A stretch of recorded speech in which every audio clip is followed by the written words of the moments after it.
तैयारी मैंने अपने 3 मंथ्स या 2.5 मंथ्स तक रखी थी, जिसकी बेसिस पे मैंने अपना एग्जाम क्लियर किया था। ठीक है, तो आप लोगों को भी एटलीस्ट कोशिश ये करनी है कि 10 to 12 आवर्स अगर देते हैं आप लोग, तो I think 2 months are more than enough. How to study, ठीक है, कितना पढ़ना चाहिए, कैसे पढ़ना चाहिए, कितना डीप जानना चाहिए, कितना बेसिक होना चाहिए।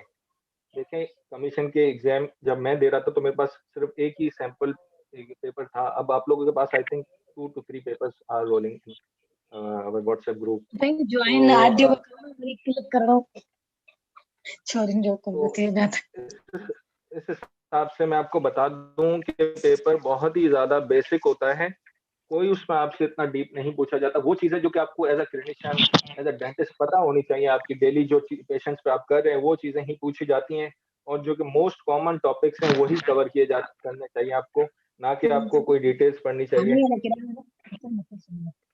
व्हेन विल बी एग्जाम, ठीक है, अब एग्जाम कब होगा और कितना टाइम है हमारे पास, इस तरीके के क्वेश्चंस मुझे आते हैं सुनने को। तो उसके लिए ये मैं आपको कहूंगा कि एक रिवीजन, जो आप रिवीजन को छोड़ दें, एक दफा जो रीड होता है वो आप सारे बुक्स को दे दें, और फिर उसके बाद अगर आपको कुछ और है, अगर एससीपीएस पार्ट 1 की तैयारी कर रहे हैं या कुछ भी कर रहे हैं, तो उसको साथ में डिवाइड कर लें और हाफ डे उसको पढ़ लें। Doctor Rahul, ji, I am sorry disturbance के लिए। कैंडिडेट्स की बहुत कंप्लेन आ रही है कि आवाज सही नहीं आ रही है आपकी। हाँ, मैं भी आपको यही बता रहा हूँ, लेकिन आप कह रहे हैं ठीक आ रही है, तो मैं फिर कंटिन्यू। नहीं, मुझे ठीक आ रही थी, लेकिन कैंडिडेट्स की कंप्लेन आ रही है बहुत। तो अभी भी आपको कोई इशू आ रहा है? अभी मुझे कम आ रही है, अभी मुझे कम आ रही है, पहले बिल्कुल ठीक आ रही थी। अच्छा, 1 मिनट रुक जाना।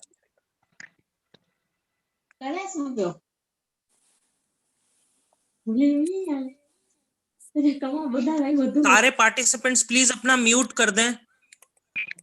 डॉक्टर हिना अपना म्यूट कर दें, डॉक्टर तैमूर म्यूट कर दें प्लीज।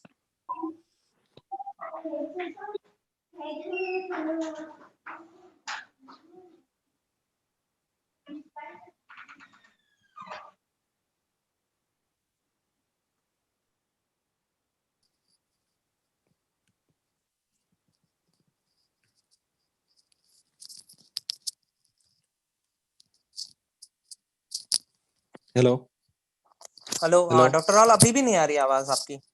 अब थोड़ी, अब ठीक है? नहीं अभी भी नहीं आ रही। जी जी, अभी भी नहीं, मुझे नहीं आ रही अभी। बाकी लोगों को आवाज आ रही है? हेलो जी, मुझे बिल्कुल सही आ रही है आवाज। ठीक आ रही है? बाकी पार्टिसिपेंट भी प्लीज बता दें, चैट में फीडबैक दे दें। अगर ठीक आवाज आ रही है तो हम आगे स्टार्ट करेंगे, अदरवाइज हम लोग यहाँ वेट करेंगे। यस सर, अब सही है, अब सही है। सही है, ठीक है। अब ठीक है, अब ठीक है। डॉक्टर शुजा, आप चैट को देखते रहें। जी जी, अगर अब कुछ मुझे सही प्रॉब्लम आ है रही तो है, उसको मुझे सॉल्व सही आ कर रही है। मुझे लगता है कि हम लोग अभी फिलहाल आगे बढ़ते हैं। अगर कोई चीज मिस हो जाए या किसी ने नहीं सुनी हो तो हम उसको रिपीट कर लेंगे एक दफा, और आप लोग भी अपने क्वेश्चंस पूछ लीजिएगा, ठीक है। व्हेन विल बी एग्जाम, ठीक है, व्हेन विल बी एग्जाम, तो हम इसका जवाब नहीं जानते हैं। जो लास्ट टाइम जिस तरीके से हुआ था, 3 months to 4 months का गैप था हमारे पास, तो हमने उसमें तैयारी कर ली थी, और जब डेट आती है तो उसके बाद भी एटलीस्ट आपको वो 1 month देते हैं, ठीक है, कि आप अपनी तैयारी कर सके। तो इसलिए मैं कह रहा हूँ कि जो रिवीजन का काम हो उसको हम लोग साइड पे रख देते हैं, एक दफा रीड करके हम लोग बुक्स को साइड पे रख देंगे, ताकि हमें रिवीजन में आसानी हो और उतने टाइम में हम लोग कवर कर सकें, ठीक है। व्हाट टू स्टडी, बेसिक और क्लिनिकल। देखिए, पेपर जो आता है, मैंने जो कंक्लूड किया है अपने पेपर से और दूसरे जो एग्जाम मेरे पास अवेलेबल थे उनसे, जो मुझे ये हुआ है कंक्लूड के, उसके अंदर आपके जो फाइनल ईयर के सब्जेक्ट्स हैं, like oral surgery, prostho operative, ortho, ठीक है, ये तो आपका बहुत ज्यादा आता है, ठीक है। इसमें मैं आपको बताऊंगा कि फर्दर और इसमें कौन सा जो है सब्जेक्ट जिस पर आपकी अच्छी ग्रिप होनी चाहिए। इसके अलावा आपको बेसिक्स में से डेंटल मटेरियल में से 1 क्वेश्चन, ठीक है, फार्मा में से 4 क्वेश्चंस, और आपके ओरल पैथ में से 10 क्वेश्चंस आते हैं, ठीक है। अब जो ये हमारे पास क्लिनिकल सब्जेक्ट्स, हम लोग इसको यानी कि यूं डिवाइड कर लेते हैं। अगर 100 मार्क्स का पेपर हमारा होता है, ठीक है, उसके लिए 1 आवर आपके पास होता है, ठीक है। 0.25 की मार्किंग नेगेटिव मार्किंग होती है, यानी कि अगर हमारे पास 100 क्वेश्चंस आए हमारे टाइम पे, या पहले जो पैटर्न रहा है इनका, वो है 50 क्वेश्चंस का, यानी कि ईच क्वेश्चन कंटेंट 2 मार्क्स। तो उस हिसाब से अगर आप 4 क्वेश्चंस गलत करते हैं तो आपका एक राइट जो होगा वो रॉन्ग हो जाएगा, क्योंकि 0.25 की नेगेटिव मार्किंग और एक क्वेश्चन के मार्क्स जो है वो 2 मार्क्स है, ठीक है। तो अब जो सब्जेक्ट्स हमारे क्लिनिकल सब्जेक्ट्स है, oral surgery, prostho operative and ortho, ये हमें देखने हैं सबसे पहले। और एक तरफ बेसिक कर देते हैं जिसमें हमारे पास डेंटल मटेरियल, ओरल पैथ आ गई और हमारे पास फार्मा आ गई, ठीक है। इसके अलावा एक पोर्शन होता है जनरल नॉलेज। जनरल नॉलेज का बहुत ही इंटरेस्टिंग सा मेरा खुद का एक्सपीरियंस ये है कि मैं बहुत ज्यादा बेसिकली वीक हूँ जनरल नॉलेज में, या समझ लें जब मैं रिटर्न दे रहा था तो मैं जनरल नॉलेज को इतना टाइम नहीं दे सका, क्योंकि it is difficult to read all things and during house job. मेरा लास्ट टाइम चल रहा था, उस टाइम पे मैंने जनरल नॉलेज के लिए बिल्कुल भी जो तैयारी की वो रिटर्न के लिए बिल्कुल भी नहीं की। एंड जो मेरा एग्जाम था 50 क्वेश्चंस का, उसमें से जो 10 क्वेश्चंस थे, यानी कि 20% of your 100 marks were general knowledge. तो जो 10 क्वेश्चंस थे उसको मैंने एक को भी अटेम्प्ट नहीं किया। The reason behind I have already told you कि मैंने जनरल नॉलेज की कोई भी तैयारी नहीं की थी। तो मुझे, लेकिन एक चीज जो उस टाइम पे मेरे फ्रेंड्स थे या जो मेरे कलीग्स थे, उन्होंने सारे क्वेश्चंस अटेम्प्ट किए थे और वो मुझे कह रहे थे कि तुम्हें भी कर लेना चाहिए था। एक 4 गलत कर लेते तो एक नेगेटिव, एक क्वेश्चन तुम्हारा राइट गलत हो जाता। लेकिन देखें, यही आपकी जजमेंट होती है और यही चीज होती है जो कि आपको पास या फेल की तरफ लेके जाती है। सबसे पहले मैं जो चीज फॉलो करता हूँ, मैं आपको एग्जाम की टिप्स बताता हूँ। सबसे पहले तो you should wear a watch, ठीक है। आपको वॉच होनी चाहिए आपके हाथ में, या किसी भी तरीके से आप टाइम देख रहे हो, जो भी, अगर क्लासरूम में है, अगर कहीं पे भी ऑडिटोरियम में है, तो वॉच पे नजर रखनी है। और जब पेपर स्टार्ट हो रहा हो तब एक दफा नजर रखनी है, और एक दफा ड्यूरिंग एग्जाम भी आपको देखना है कि कितना टाइम रह गया मेरे पास। एक तो सबसे इम्पोर्टेंट टिप्स ये है, क्योंकि सर ऐसे भी नहीं काफी देखा। लोग लास्ट काफी लोग जो है वो टाइम पे क्वेश्चंस सॉल्व नहीं कर पाते, ठीक है। जो पहले आ रहे हैं क्वेश्चंस उनको पहले अटेम्प्ट किया जाता है, जो लास्ट में जो रह जाते हैं, जो नहीं आ रहे या जिन पे थोड़ा सोचने की हमें जरूरत है सेकंड, तो उसको हम लोग साइड पे कर लेते हैं, स्किप कर लेते हैं और दोबारा उसको लास्ट में करते हैं। अब बात यह है कि हमारे पास जो पेपर, अगर आपने 37 या 38 क्वेश्चन सही किए हैं एंड यू आर कॉन्फिडेंट, देखिए कॉन्फिडेंट होना बहुत लाजमी है। अगर कॉन्फिडेंस नहीं है, अगर आपको लगता है कि आपने वो 37 38 सही नहीं किए हैं, तो मैं आपको यही सजेस्ट करूंगा कि आप जनरल नॉलेज में भी अगर आपको कुछ आ रहे हैं तो करें। क्योंकि मैंने अगर 38 अटेम्प्ट किए थे, उसमें से मुझे इतना था कि मुझे था कि 37 मेरे राइट होंगे, और बिल्कुल कॉन्फिडेंस था मैं। और जब रिजल्ट आया तो बिल्कुल उतने मेरे मार्क्स 37 जो थे, यानी कि आउट ऑफ 50, 37 38 वर करेक्ट, ठीक है। आप जब एग्जाम दे के घर आ जाते हैं तो कुछ दिनों के अंदर की लग जाती है, आपके पास एक की होती है हाथ में जो आपने पेपर किया हुआ होता है, उसके जरिए आप चेक कर लेते हैं अपना पेपर की। बेसिकली 3 कैटेगरीज होती हैं, ए बी सी, ठीक है। क्वेश्चन एक ही होते हैं लेकिन वो आपको फ्लिप किए हुए होते हैं ताकि आप चीटिंग ना हो सके, ठीक है। और इस तरीके से आप अपना एग्जाम देते हैं। जनरल नॉलेज 20% इन वाइवा और in interview and in written as well. तो 20% मैंने इंटरव्यू के लिए बहुत ज्यादा मेहनत की थी अपनी जनरल नॉलेज के लिए, और बहुत ज्यादा जरूरी भी है, क्योंकि आपके पास इंटरव्यू में भी 2 लोग बैठे होते हैं या 3 लोगों की जजमेंट होती है, जिसमें एक आपका क्लिनिकल होता है और एक करंट अफेयर्स और जनरल नॉलेज पे होता है। तो उसके लिए तो आपको पढ़ना होगा, तो बेटर टू अगर आप अभी से पढ़ लें तो वो ज्यादा बेहतर है, ताकि आप रिटन में भी उससे मार्क्स ले सकें और इंटरव्यू में भी ले सकें। लेकिन अगर आपकी तैयारी बहुत ज्यादा अच्छी है, अगर आप और ज्यादा कर सकते हो अपने क्लिनिकल सब्जेक्ट्स में, तो फिर जनरल नॉलेज भी आपको नहीं बाहर कर सकती और आप पास हो सकते हैं। सर्जरी में से बहुत ज्यादा पेपर आता है, ओरल सर्जरी को बहुत अच्छे से पढ़ना है। ये जो कंक्लूजन मैं बता रहा हूँ ये based on past papers and मेरा एक्सपीरियंस है। अगर इस बार कुछ और आ जाए या कुछ और उनका पेपर पैटर्न चेंज हो जाए, we can not say anything, but ऐसा होता नहीं है, इनका पैटर्न एक ही होता है। क्योंकि जो इनके एग्जाम सेट करने वाले जो पूल होता है वो एक ही उस लेवल पे बना होता है, यानी कि जो उनका डिफिकल्टी लेवल होता है वो एक ही होता है, उससे वो हटके नहीं जाते। और ओरल सर्जरी, क्योंकि आपको पता है डेंटल सर्जन, अगर बीडीएस लेवल पे आपको गवर्नमेंट के एग्जाम अगर कहीं पे भी देख लेंगे तो ओरल सर्जरी उसमें सबसे ज्यादा आ रहा होता है। तो उसकी बहुत अच्छे से तैयारी करनी है। तैयारी कहाँ से करनी है? ओरल सर्जरी की आपकी जो बुक है, टेक्स्ट बुक टकर्स के नाम से, उससे आपको चैप्टर्स करने हैं। उसमें बहुत सारे चैप्टर्स हैं। कुछ लोग मुझे मैसेजेस कर रहे होते हैं जिसमें वो पूछ रहे होते हैं कि हमें कौन से ऐसे सब्जेक्ट, इसमें कौन से ऐसे चैप्टर्स हैं जिनको हम स्किप कर सकते हैं। वो भी मैं, अगर मेरा नेक्स्ट सेशन हुआ या फिर जो आपको ओरल सर्जरी कंडक्ट कराएगा वो आपको बिल्कुल उसमें बताएगा कि किस तरीके कौन से चैप्टर्स हैं जिनको आप छोड़ सकते हैं। बेसिकली बेसिक जो चैप्टर्स हैं, एक्सोडोंशिया, कॉम्प्लेक्स, ये चीजें आपको बिल्कुल टिप्स पे होनी चाहिए। इन चीजों में इन्फेक्शंस, ये चीजें आपको लाजमी आनी चाहिए। फिर प्रोस्तो ऑपरेटिव उसके बाद आता है हमारे पास, जिससे सबसे ज्यादा क्वेश्चंस मुझे नजर आए हैं। सर्जरी और ऑपरेटिव में से बहुत ज्यादा पेपर आता है, और उसके बाद प्रोस्तो एंड ऑर्थो में से बिल्कुल कम आते हैं क्वेश्चंस, क्योंकि ortho is not at basic level. अगर आप देखें तो बेसिक लेवल पे नहीं है ऑर्थो, तो ऑर्थो में से 1 या 2 क्वेश्चंस आ जाते हैं। फार्मा में से 4 क्वेश्चंस आए हैं, और ओरल पैथ में से 10 क्वेश्चंस आए हैं। ठीक है, पढ़ना कैसे, कौन सी बुक्स पढ़नी है, देखें जो कि आपकी थ्योरी है वो तो आप या तो अपनी टेक्स्ट बुक से कवर कर सकते हैं, या तो आप अगर नेट के जरिए, गूगल के जरिए अगर आपको लगता है कि ये चीजें हमारे दिमाग में आ रही हैं और ये बेसिक चीजें हमें पता होनी चाहिए, तो वो आप सर्च करके भी उनको वहां से पढ़ सकते हैं। ग्रुप डिस्कशन बहुत ज्यादा यूजफुल होती है।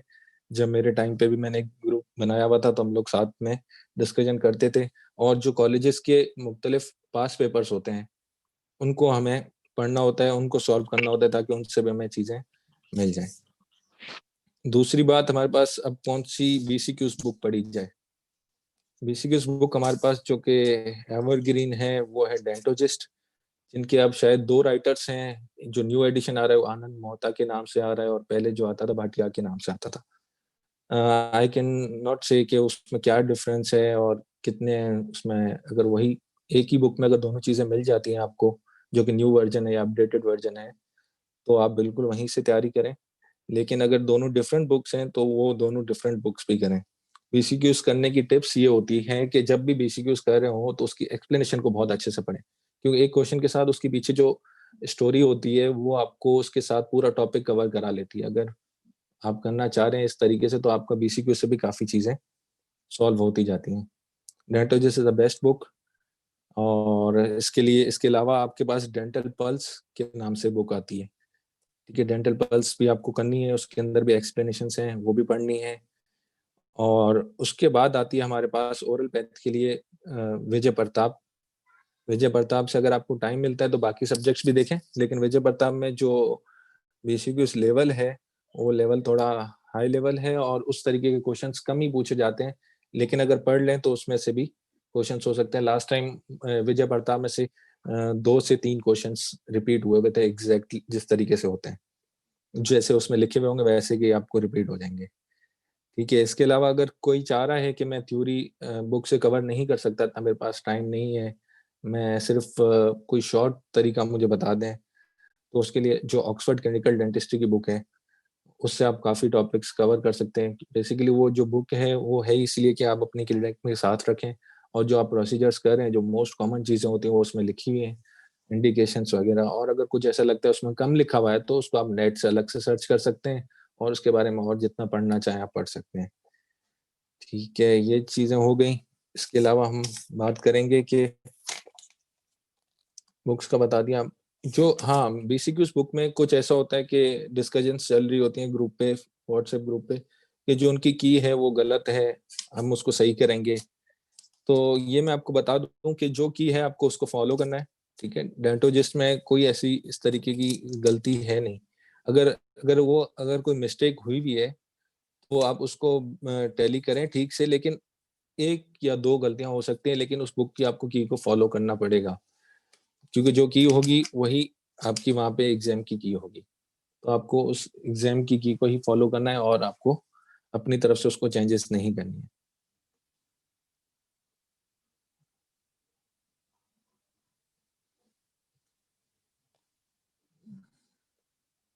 सर हाँ, डेंटल पल्स की भी सेम ही होगी जैसे आप कह रहे हैं बिल्कुल डेंटोजिस्ट की फॉलो करनी है। बिल्कुल बिल्कुल, आपको सेम वही फॉलो करना है जो कि है बुक की, कोई इसमें चेंजेस नहीं करनी है। हाँ, if we go for Oxford Clinical Dentistry book and MCQ's book, which is Dentogist and Dental Pulse, then isn't that okay? If we go for Oxford Dental, हाँ बिल्कुल, जी जी, वालेकुम सलाम, जी जी,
ठीक है, ठीक। Okay, your good name? Doctor Siddiqui. Doctor Siddiqui, हमने last के 15 minutes हम लोग इंटरेक्टिव करेंगे। आपने अपना पॉइंट रखा है, बिल्कुल ठीक पॉइंट है, मैं उस पर भी अभी कमेंट कर देता हूँ। बाकी अगर किसी को कोई भी क्वेरी है आप चैट करें अभी फिलहाल, फिर हम लोग इंटरेक्टिव में हम लोग साथ बात भी करेंगे और लास्ट के 15 मिनट्स में, ठीक है? सर तो हम प्लीज आपके इस इन्होंने जो क्वेश्चन सजेशन दिए वो रिपीट कर सकते हैं? जी जी, मैं रिपीट करके मैं बता रहा हूँ आपको, उसका आंसर भी कर रहा हूँ। जी थैंक ठीक यू। है, okay, thank you doctor Siddiqui, आपने अपनी क्वेश्चंस बताए जो प्रॉब्लम्स थी। देखें, इन्होंने बताया ये है कि अगर हम बेसिक अपनी जो स्टडी है अगर हम एनबीडी से कवर करना चाहें तो क्या कर सकते हैं, वो इनफ होगा। और दूसरी उन्होंने बुक्स बताई है जो डेंटल सीक्रेट्स है। ठीक है, डेंटल सीक्रेट्स जो है वो I think post graduate level पे आपके लिए इम्पोर्टेंट है। अभी इस एग्जाम के लिए आपके इतना लेवल पे नहीं जाना है कि आपको डेंटल सीक्रेट्स पढ़नी पड़े। NBD is a good book, ठीक है, आप पढ़ सकते हैं बिल्कुल, उसमें से कॉन्सेप्ट ले सकते हैं और चीजें याद कर सकते हैं, वो भी आपको काम आ सकती है, तो उसको तो मैं प्रेफर कर सकता हूँ, लेकिन डेंटल सीक्रेट बिल्कुल भी नहीं। और दूसरा, जनरल नॉलेज मुझसे मिस हो गया था। जनरल नॉलेज मैंने कहाँ से पढ़ी थी, who is who, what is what का अपडेटेड वर्जन आपको लेना है मार्केट से और उसी से आपको अपनी तैयारी करनी है। और स्पेशली प्लीज मैं ये आपको सजेशन दूंगा कि न्यूज वगैरह डेली कुछ टाइम निकाल के हेडलाइंस वगैरह लाजमी सुने, क्योंकि मेरा जो इंटरव्यू था उसमें जो हाफ क्वेश्चंस थे वो ऐसे थे जो कि करंट अफेयर्स थे, जो कि हमें पता होने चाहिए, जो कि बहुत इजी है कि अगर आपने अगर एक दफा सुना हुआ होगा तो आपको आइडिया होगा। तो अगर किसी की हैबिट नहीं है न्यूज सुनने की तो उससे भी फायदा ले सकता है, अगर वो न्यूज सुन ले तो उससे भी जनरल नॉलेज के या करंट अफेयर्स के आपके बेसिकली जनरल नॉलेज तो नहीं लेकिन करंट अफेयर्स के जो क्वेश्चंस होते हैं आप उसको अचीव कर सकते हैं। ठीक है, जनरल नॉलेज में भी कुछ चीजें इंपॉर्टेंट हैं, कुछ इंपॉर्टेंट टॉपिक्स हैं, जिस तरीके से हमारे सर्जरी में कुछ इंपॉर्टेंट टॉपिक्स हैं, कुछ प्रोस्तो में इंपॉर्टेंट टॉपिक्स हैं, कुछ ऑपरेटिव में। तो ये सारी चीजें आपको बताई जाएंगी बिल्कुल कि इंपॉर्टेंट चीजें क्या हैं वो, जो कि आपको एटलीस्ट वो तो आपको पता होनी चाहिए। जनरल नॉलेज में भी इस तरीके से इंपॉर्टेंट चीजें हैं जो कि आपको लाजमी कवर करनी है और उनमें से कुछ ना कुछ कहीं ना कहीं आपको लाजमी फायदा हो जाता है, क्योंकि जनरल नॉलेज का ये एक प्रॉब्लम है कि बहुत ज्यादा है तो आप उसको पूरा तो कवर नहीं कर सकते, लेकिन आपको ये देखना है कि जो कि उसके अंदर जो इम्पोर्टेंट टॉपिक है, जो मोस्ट कॉमन पूछी जाती है चीजें, वो आप लोग कर लें। इसके आपको फीडबैक अगर आप बोलेंगे कि हमें इंटरव्यू का फीडबैक कहाँ से मिलेगा, जो कि वहाँ के क्वेश्चंस होते हैं जनरल नॉलेज के स्पेशली, तो मेरा जो ग्रुप बना हुआ है फेसबुक पे, शायद आप लोग सारे वहाँ पे होंगे, उसमें ऐड भी होंगे। वहाँ पे जब मैंने अपने एग्जाम के टाइम पे मैंने वहाँ पे लोगों को सबको कहा था कि अपना फीडबैक वहाँ पे दे दें, ताकि जो आने वाले लोग हों या जो हमें भी जरूरत पड़े तो हम उसको देख के और अपनी तैयारी कर सकें उस तरीके से उस लेवल पे। देखिए, कभी भी इस तरीके से नहीं होता कि पास पेपर आपका पूरा रिपीट हो जाए या जो क्वेश्चंस जो डॉक्टर राहुल से पूछे गए थे वो आपसे भी पूछे जाएं, ऐसा बिल्कुल कभी नहीं होता। लेकिन एक आपको असेसमेंट ये की जाती है कि लेवल क्या था उसका, लेवल 1 था, लेवल 2 था, लेवल 3 था, या क्या पूछा गया था, कितना पूछा गया था, ये चीजें आपको असेसमेंट करनी होती है। और लोग पास पेपर्स को जज नहीं कर पा रहे होते, वो देख के उसको याद कर रहे होते हैं, उसको सॉल्व करने के पीछे लगे हुए होते हैं। इस तरीके से नहीं होता, आपको पास पेपर इज अ गाइड, ठीक है, आप उसको एक गाइड के तरीके से लें और उसमें आप एनालिसिस करें ग्रुप पे बैठ के, दो से या जो हमारा अभी वाला ग्रुप है जिसके अंदर आप लोग सारे ज्वाइन है, वो बैठ के एक पेपर को एनालाइज करें साथ में बैठ के कि कितना परसेंट कहाँ से आ रहा हो, उसका लेवल क्या, डिफिकल्टी ऑफ लेवल क्या है उसकी, तो उसको उस तरीके से क्रैक किया जाता है जो पास पेपर्स होते हैं। और उनके अलावा कोई हेल्पफुल नहीं होते पास पेपर के, आपको इसमें से रिपीट हो जाएंगे, ऐसा बिल्कुल नहीं होता है। ठीक है, दूसरा हमारे पास क्वेश्चन था doctor Iqra Mughal, if we go for Oxford Clinical Dentistry book and MCQs book, which is Dentogist and Dental Bus, then is it that okay? या डॉक्टर इकरा मुगल, मैंने आपको बताया है कि अगर आपके पास इतना टाइम नहीं है, अगर आपकी डेली लाइफ में इतनी सारे बिजी रहती हैं आप और आपको लगता है कि आपका एग्जाम 2 हफ्ते बाद है, तो आप बिल्कुल इस तरीके से भी कर सकती हैं जिस तरीके से आप बता रही हैं। लेकिन देखें, हर किसी के लिए अलग होता है ना, अगर कोई आज स्टार्ट कर रहा है मैं उसे अलग सजेशन दे सकता हूँ, कोई अगर एग्जाम से 2 हफ्ते पहले स्टार्ट करेगा तो मैं उसे अलग सजेशंस दूंगा, क्योंकि वो उसके लिए ठीक रहेंगी। ठीक है, तो ये एक तरीकेकार होता है तैयारी करने का, आपको देखना पड़ता है कि मेरे पास टाइम कितना है, उस तरीके से मैं पढ़ूं। तो अभी तो मैं आपको ये नहीं कह सकता कि एनबीडी पढ़ें या ऑक्सफोर्ड क्लिनिकल पढ़ें, अगर अभी आपके पास टाइम है तो आप उसमें आप अपनी जो थ्योरी बुक्स हैं, क्योंकि उनसे बेहतर तो कुछ भी नहीं होता, एटलीस्ट ओरल सर्जरी की बुक आपको पढ़नी है। ये एक चीज आप जहन बना लें कि आपको ओरल सर्जरी तो आपको हर किसी को पढ़नी है, चाहे किसी के पास टाइम हो या ना हो, ठीक है। ओरल सर्जरी को टाइम दें क्योंकि उससे ज्यादा पेपर बन रहा होता है हमारा। ओके अच्छा डॉक्टर साहब, ये पूछना था कि आपका जो फेसबुक ग्रुप है वो आप ग्रुप में शेयर कर दीजिएगा, लिंक जो मैं उसका। लिंक शेयर कर दूंगा जी, बिल्कुल कर दूंगा। मेरी आवाज आ रही है? हाउ मैनी, जी जी आ रही है, आपको आ रही है आवाज? और दूसरी बात ये थी कि क्लास में आप लोग जो ये टॉपिक वो किस तरह से कवर करवाएंगे, जो क्लासेस हम लेंगे उसमें मतलब किस तरह से हम ओके करेंगे, हमें पढ़ने में उसमें ओके गाइड मिलेगी या बिल्कुल प्रेजेंटेशंस मैम, होंगी सिर्फ या क्या? इसका बिल्कुल जवाब मैं आपको दूंगा कि हमारे जो भी डिफरेंट स्पीकर्स हैं, ऑपरेटिव में डॉक्टर जाजेब है, सर्जरी में डॉक्टर अरसलान है, प्रोस्तो में डॉक्टर आदिल इरफान और डॉक्टर बख्तावर, और ऑर्थोडोंटिक्स में डॉक्टर सना शाह है। तो ये इम्पोर्टेंट जो बुक्स हैं उसमें इम्पोर्टेंट जो भी चैप्टर्स हैं ना, वो उनको एक्सप्लेन करेंगी। आज तो इंट्रोडक्टरी क्लास है ताकि पता चले कि करना क्या है। कल से जो क्लास शुरू होगी उसमें सारे जो भी इम्पोर्टेंट टॉपिक्स होंगे वो समझाए जाएंगे।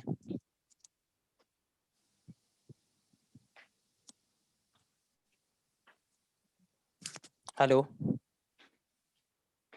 जी डॉक्टर शिखा, थैंक यू। मैं जरा चैट बॉक्स खोल रहा हूँ, उनके लिए क्वेश्चंस मैं पढ़ रहा हूँ।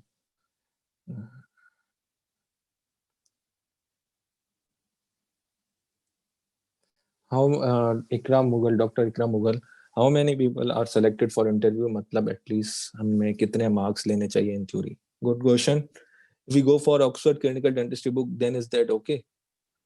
आई have already answer your question. ठीक है, साथ में एनबीडी एटलीस्ट पढ़ लें, एटलीस्ट गूगल का आप हेल्प ले लें, ताकि आपका जो क्योंकि जो क्लिनिकल ऑक्सफोर्ड डेंटिस्ट्री है उसके अंदर कुछ चीजें बहुत ही कम लिखी हुई हैं, ठीक है। तो उसको जहां आपको ऐसा फील हो तो आप उसको अलग से खोल के उन चीजों को कवर कर लें, then is it okay? If we go for, ठीक है ये हो गया। How many people are selected for interview? हाँ, इसका आंसर ये है कि अगर जो हमारे टाइम पे या जो चीजें क्लेम की जाती हैं वो ये की जाती हैं कि 50% विल बी पास, ठीक है। यानी कि जिसने अगर 50% मार्क्स लिए वो हमारे पास इंटरव्यू के लिए एलिजिबल है और उसका नाम आया जाएगा, बिल्कुल, क्योंकि मार्क्स किसी के भी शो नहीं होते, सिर्फ आपको पास शो होता है। लेकिन इससे ये पता चल जाता है, अगर आप अपने घर आके कैलकुलेट कर रहे हो मार्क्स इतने हैं, आप एक्सपेक्ट कर सकते हो कि मेरा हो सकता है। लेकिन द प्रॉब्लम इज कि लास्ट टाइम मुझे एक ही फ्रेंड का रेफरेंस है तो मैं उस पर ज्यादा कमेंट कर नहीं सकता, लेकिन उसके 52 या 55 ठीक थे, तो उसका नहीं हुआ था। तो देन उसने मालूम किया या चीजें जो मालूम की, तो उन्होंने बताया कि 60% पे हम लोग पास करते हैं। तो अराउंड 50 to 60% आपको मार्क्स, एटलीस्ट आपको 60 से अबव लेने हैं to be on safe side, ठीक है। डेंटल पल्स 1 और 2 और बोथ? डेंटल पल्स 1 वॉल्यूम 1 और 2, I don't know which one is clinical, which contain oral surgery, operative, ortho, ये सब्जेक्ट्स जिसमें हो, चाहे 1 हो या 2, तो वो आपको करने हैं। और अगर दोनों में है तो आपके लिए और अच्छी बात है, तो दोनों किए जाएं बिल्कुल। Which book for reading other than text book? NBD Oxford clinical dentistry आप कर सकते हैं, और जो एक्सप्लेनेशन है बेसिकली उसकी, that is more than enough अगर कोई थ्योरी नहीं कर रहा। लेकिन वही है कि अगर टाइम नहीं है आपके पास तो पास्ट पेपर्स कितने ईयर्स के अवेलेबल हैं? Please share your groups link of Facebook.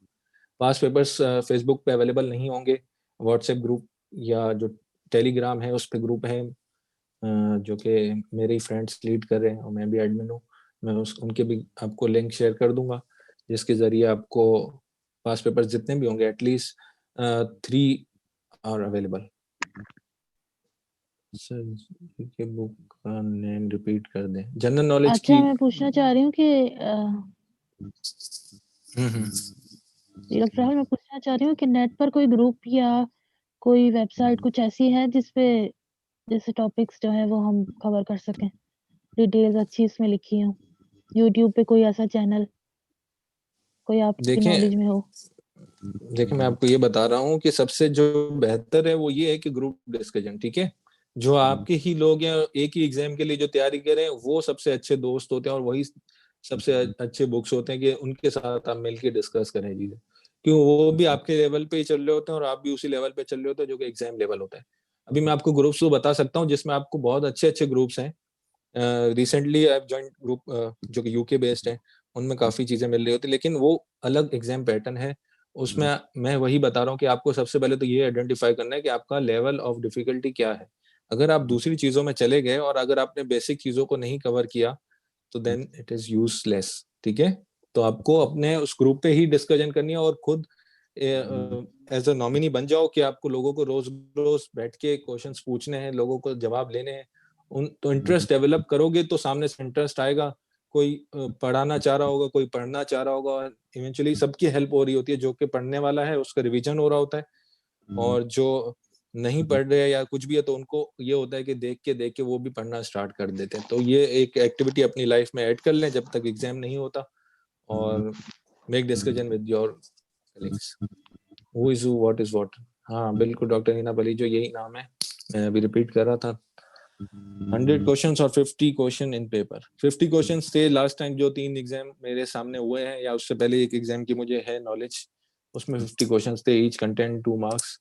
ठीक है, अगर 100 क्वेश्चंस आते हैं तो उसमें से आपको पासिंग जो होंगे वो आपको 60 अबव करने होंगे। अगर 50 आते हैं तो आपको जो पासिंग होंगे एटलीस्ट 30 तक करने पड़ेंगे, जिसके जरिए आप इजीली पास कर सकते हैं। लेकिन ये कॉन्फिडेंस होना चाहिए कि वो सही हो।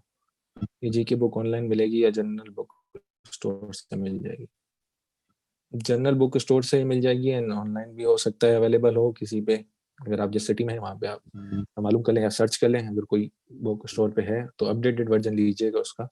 और फिर अभी फिलहाल मैं ये सजेस्ट करूंगा कि जनरल नॉलेज, अगर अभी आप स्टार्ट ही जनरल नॉलेज से ले रहे हैं तो ठीक है, लेकिन अदरवाइज मालूम कर लीजिए कि उसका अपडेटेड वर्जन कब आना है। अगर रिसेंटली आना ही है एक मंथ में, तो आप न्यू वर्जन ही लीजिएगा ताकि आपको चीजें कवर करने में आसानी हो। सर ऑपरेटिव की बुक तो लेंदी है, सो बीसीक्यूज कर लें हम कहीं से। देखिए ऑपरेटिव की बुक लेंदी है, बिल्कुल है, लेकिन मैं आपको वही कह रहा हूँ ना, आपको लेंदी बुक तो नहीं देखनी है ना, आपको तो ये देखना है कि उसके अंदर जो इम्पोर्टेंट टॉपिक्स हैं वो कितने हैं। तो आई थिंक मैंने उसमें से कंपोजिट, एमलगम और ब्लीचिंग, ये मैं आपको एक एग्जांपल दे रहा हूँ, ये 3 चीजें जैसे इंपॉर्टेंट है फॉर एग्जांपल, तो मैं वही कवर करूंगा। और आपको ब्लैक्स क्लासिफिकेशन, इस तरीके की बेसिक बेसिक चीजें पूछी जाती है, ना कि पूरी बुक्स में आपको वो किया जाए। देखिए ये बुक आपकी फाइनल ईयर भी पढ़ता है, जो जो कमीशन दे रहा है वो भी पढ़ता है, सॉरी और जो कि एफसीपीएस कर रहा है उसके लिए भी इम्पोर्टेंट होती है। तो आपको ये देखना है कि आपको कितनी पढ़नी है वो बुक। तो उस तरीके से आई थिंक आपको लेंदी बुक नहीं लगेगी बिल्कुल भी। बीसीक्यूज तो करना है, लाजमी करना है, पहले पढ़ना है फिर बीसीक्यूज करने हैं। ठीक है, एनबीडी 1 और 2 और बोथ। अगेन एनबीडी काफी टाइम से मैंने नहीं खोली है, तो आई थिंक 2 जो है वो क्लिनिकल है, sorry if I am wrong, जो क्लिनिकल है वही पढ़नी है। और जो बेसिक है उसमें से फार्मा को सुपरफिशियली आप देख लीजिएगा कि वो फार्मा के भी आपको 3 से 4 क्वेश्चंस आते हैं। उनका लेवल भी मुझे बहुत ज्यादा बेसिक लगा कि वो आप इजीली कर सकते हैं अगर आप डेली लाइफ में अगर आप प्रैक्टिस कर रहे हैं कहीं, या अगर आपने फाइनल ईयर अभी किया है रिसेंटली, तो उसके लिए आपको कुछ पढ़ने की जरूरत नहीं पड़ेगी। डेंटोलॉजिस्ट बेसिक भी कंप्लीट करनी है, नहीं बेसिक कंप्लीट नहीं करनी है, उसमें अगर ओरल पैथ है तो वो करनी है, फार्मा करनी है उसमें से, दैट डेंटल मटेरियल करनी है, that's it. Then sir basic बताइएगा please. I didn't receive the email after applying on the website. I show that I have applied. Endodontics. Yes, endodontics बिल्कुल आपको करनी है, वो अच्छे से करनी है, वो बहुत आसान बुक है और आप कवर कर सकते हो इजीली, वो कर लें। और जो आपको मैंने जो उसके ऑपरेटिव की दूसरी टेक्स्ट बुक है उसमें से इंपॉर्टेंट टॉपिक्स कर लेने, that is more than enough. एक दो खुद अपने आप को जज कर लीजिएगा पेपर खोल के और सॉल्व करने की कोशिश कीजिएगा। अगर हो रहा है सॉल्व तो then it's fine. I didn't receive the email after applying on the website. It showed that I have applied, but I didn't receive any email. Please answer what you think about this. हाँ, ये problems बहुत से लोगों के साथ हुई है। देखें इसका कोई प्रॉब्लम नहीं है, अगर आपके पास ईमेल नहीं आई है लेकिन आपको वहाँ पे अंडर इनिशियल प्रोसेस आ रहा है, तो आपका बिल्कुल अप्लाई हो चुका है। ठीक है, ईमेल बहुत से लोगों को नहीं आई है, nothing to worry about. Then sir basic बताइएगा प्लीज, बेसिक क्या बताना है सर? जनरल नॉलेज से इंपॉर्टेंट टॉपिक कौन से हैं? Who is what is what बहुत लेंथी है, कुछ important topics. Doctor Azhar Ahmed, doctor Azhar Ahmed, ये क्लासेस आपकी जो हैं आई थिंक पूरा मंथ है, डॉक्टर शुजा कोऑर्डिनेट करेंगे आपसे। तो उसमें ज़रूर ऐसा कोई भी होगा कॉलम जिसके अंदर आपको जनरल नॉलेज के बारे में डिटेल्ड बताया जाएगा। आज की जो क्लास है हमारी वो सिर्फ जो बेसिक चीजें हैं, क्या किस तरीके से स्टार्ट लेना है, तो this is just introductory class. बिल्कुल आपको इसका आंसर मिल जाएगा। Which book for operative summit है उसमें से मैंने पढ़ा था, और जो टोरा बिन जाद है उसकी एंडो की, उसमें से मैंने पढ़ा था। देख लें जो भी टेक्स्ट बुक जो आपको इजी लगती हो या जो आपने अपने फाइनल ईयर में पढ़ी थी उसी बुक को लीजिएगा। Don't go for new books, नई चीजों से थोड़ा सा दूर भागें। जो चीजें आपने पहले से पढ़ रखी हैं उनको रिवीजन या उनको आप मेमोराइज करें। सिनेरियोस आते हैं इफ यस, और कितनी परसेंट इन एवरेज आते हैं। सिनेरियोस नहीं आते हैं, बिल्कुल नहीं आते हैं, स्ट्रेट फॉरवर्ड क्वेश्चन होते हैं। अगर सिनेरियो दिया भी होगा तो इतना स्ट्रेट फॉरवर्ड होगा वो कि उसकी कोई वो सिनेरियो वाली वो नहीं होगी। आपको बेसिक इतना है कि straight forward question. How much time for each question, देखिए 1 आवर से डिवाइड कर लें 50 क्वेश्चंस को, आपको टाइम मिल जाएगा। उस तरीके से आप अपने आप को वहां पे भी प्रिपेयर रखिएगा और अभी से तैयारी कर लें कि किस तरीके से सॉल्व करना है। I think time is more than enough, easily हो जाता है। सर बेसिक में ऑपरेटिव के टॉपिक्स जब क्लासेस हों बिल्कुल बताए जाएंगे डॉक्टर हिना। सर व्हाट्सएप वाले ग्रुप पर हर चीज का आंसर मिलेगा, मींस कौन सा बुक एक्सेट्रा, बिल्कुल आपको वहाँ पे बुक भी प्रोवाइड किया मतलब बुक्स का भी बताया जाएगा, और आपको स्टडी मटेरियल के हिसाब से भी बताया जाएगा कि कहाँ से पढ़ना है और कितना पढ़ना है। वो सारी चीजें बिल्कुल शेयर की जाएंगी आपसे। पेरियोडोंटोलॉजी, पेरियो के तो क्वेश्चंस अब तक आए नहीं है, लेकिन अगर आप पढ़ना चाहते हैं तो आई वुड सजेस्ट के पेरियो के आप जो बीसीक्यूज हैं एटलीस्ट वो कर लें, और जो क्लासिफिकेशन है तो वो क्लासिफिकेशन कवर कर लें। जो हमारे प्रॉप्स होते हैं, जो एग्जामिनेशन होती हैं, उसके बारे में बेसिक जो आपको अपनी पोस्टिंग में भी आपने किया होगा, इतना पढ़ लें कि just basic, don't go further.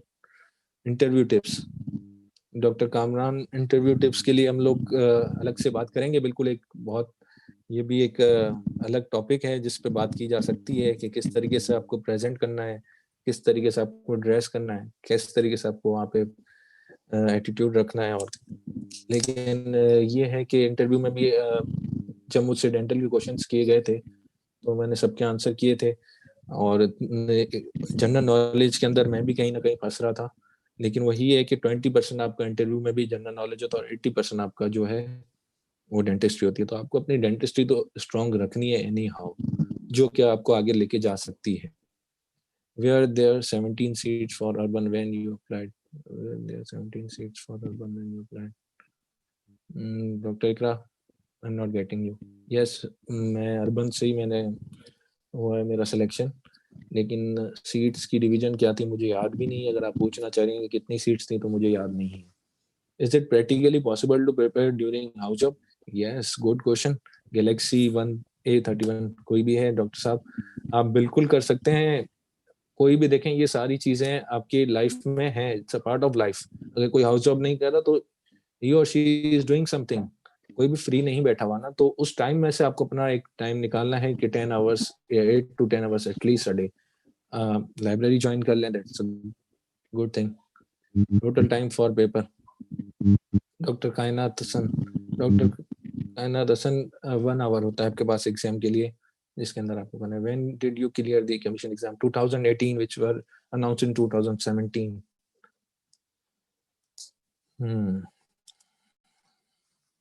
Doctor Shuja, आप कुछ बात करना चाहेंगे कि आपके सब क्वेश्चंस के आंसर दें जो कि आपके लिए किए गए थे। वो क्वेश्चंस ये थे कि हमें प्रोवाइड किया जाएगा कुछ पढ़ने के लिए, या कौन सी बुक्स वगैरह का सब कुछ बताया जाएगा ग्रुप पे जी जो आपका।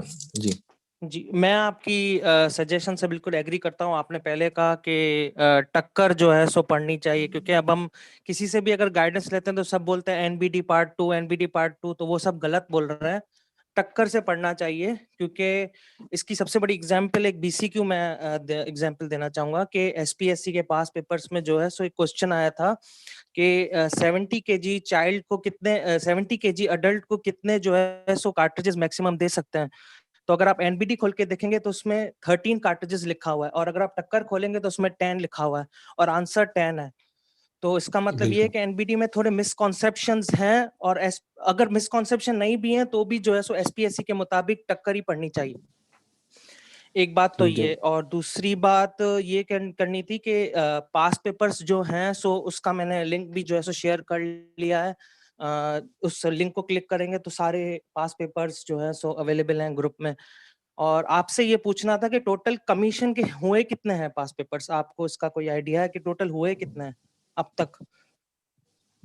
देखें डॉक्टर शुजा, हुए तो मतलब कमीशन के एग्जाम तो होते ही आ रहे हैं, काफी टाइम से होते हुए आ रहे हैं, लेकिन जो तो हमारे हमारे पास पास सिर्फ अवेलेबल है तीन ही वो अवेलेबल 3 है। ही अवेलेबल है, और कुछ हैंड रिटन भी है मेरे पास। आई विल सर्च के मुझे यू मिल कैन जाए शेयर वो, इट। क्योंकि हमारे एग्जाम के बाद ही जो एग्जाम हुए थे, जो कि मीरपुर खास डिवीजन के हुए थे, तो जी, अगर वो भी मिल जाते हैं हमें तो it would be helpful for us, कि अगर उसमें आप लेकिन काइंडली कराची का शेयर नहीं कर था। लें। जी जी बिल्कुल, जी, मैं बिल्कुल आपसे शेयर करूंगा ताकि आप बाकी लोगों के साथ भी शेयर कर सकें। आप जी, बिल्कुल सही कह रहे हैं, मैं आपकी बात से एग्री करूंगा कि जो टक्कर्स की जो लाइन है या जो वहां पे आंसर लिखे हुए हैं उन्हीं को जी। फॉलो किया जाता है आपकी कमीशन एग्जाम में, हुँ, क्योंकि जो वहाँ पे टीचर्स हैं वो उसी बुक को फॉलो करके आपका एग्जाम बना रहे होते हैं। तो आप किसी भी यूके या किसी भी बुक में जा रहे हैं, किसी भी एग्जाम पैटर्न पे जा रहे हैं या वहाँ के पास पेपर्स पे जा रहे हैं, तो आपको वो नुकसान दे सकता है। आपको अगर करना ही है तो सबसे बेस्ट प्रैक्टिस ये होती है कि आप हर कॉलेज के, अब आप सब लोग साथ हैं तो आप डिफरेंट डिफरेंट कॉलेजेस से होंगे, किसी ने कहीं से ग्रेजुएट किया है, किसी ने कराची से किया है,